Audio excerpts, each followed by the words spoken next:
面のね、あの、根付けは最近よく掘ってますけど、まあ、鬼の面の、まあ、今のところ一番新しいやつです。制作はちょっとね、撮影してないんですけど、顔を作るのほんと楽しいんでね、もともと、そうだな、あるね、能面とかまあ他にもいろいろ、日本には面がいっぱいありますけど、そういったものをこうちょっと下地に、自分なりに、まあ、オリジナルでやってみました。今回はね、あんまり、牙とか大きくせず、本当に人間と鬼の、うん、間ってわけじゃないですけど、生なりみたいな感じでもないですけど、生なりうん。まあ、人にはね、やっぱりいろんな、ものを抱えている部分がございますんでね。まあ、こうやって顔に出てくるんでしょう。まあ、柘植の木でこれも彫りました。いいですよね、面根つけてね。なんか、雰囲気があって。僕は好きですね。うん。えっとね、これは多分初めてではないけど、まあ、ほぼ初期の頃に彫った、顔です。うん。ね、なんかもうだいぶいい色艶になってますよね。で、これは、教室とかで、まあ、教材とかになりゃいいなと思って、彫ったやつです。で、その次は、これ最近ね、多分動画にもなってるでしょうけど、まあ、コネ付け。これはまあ、本当に販売用に作ったやつです。で、次は、こいつね。うん。ほんで、その次が、これか。これかな。で、今これですね。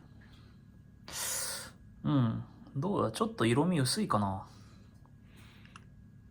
ヤシャをもうちょっと塗ってもいいかなと思うんですけど、まあまあ、ひょっとしたら塗るかもしれないですけどね。今ちょうどこんだけ顔が、もうちょっとありますけど、まあ、こんな感じですね。こんな順で。ね。面白いですね。自分の顔とかもね、練習に彫ってみるといいと思いますよ。どこがどうだとかね、やっぱり特徴っていうのが人間ありますから、鼻の位置とか、こめかみの高さとか、顎とか、ほっぺたとかね。うん。まあちょっと楽しんでね、ぜひぜひ、うん、皆さんも挑戦してほしいなと思いますね。いやー、次、今、に、いっぱい何個か掘ってるんですけど、顔以外のものをね、根付けを。ちょっと一個は、節が出てきて、ボツになったので、で、ま他には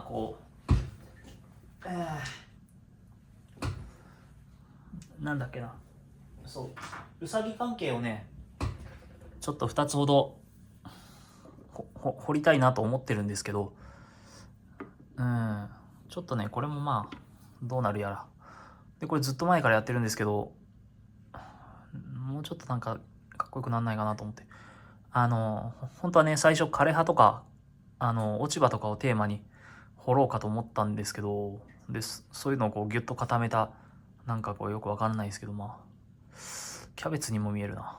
キャベツではない。まあ、こんなん掘ってますね、今。なんとかね、なんとかねじゃね。今年もいろんなことがありまして、まあ、おかげさまで登録者も1000人超えて、ちょっとあの、やる気と言ったらおかしいですけど、こう、寝つきに対するね、熱もまた、燃え盛ってきた感じがします。来年は、そうだな、展示とかがいくつかあるので、それに向けてちょっとまた掘っていこうかなっていうのもありますし、もっとね、寝つけというものを皆さんに知ってほしいと思いますし、本当にね、これは浮世絵とか、漆とか、本当に世界に誇れる日本の文化の一つでもあろうかと思います。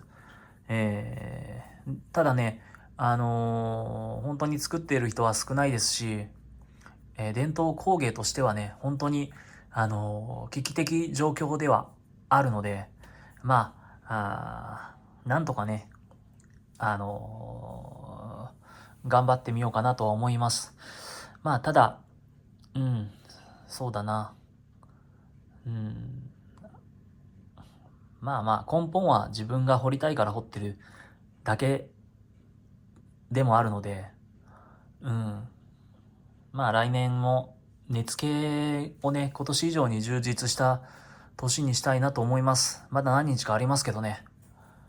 とりあえず今はこんな感じで、年が終わるまで、フル稼働でいこうかなと思っております。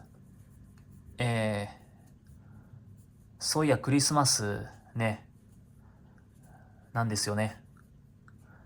えまあ、変わらずおりますよ。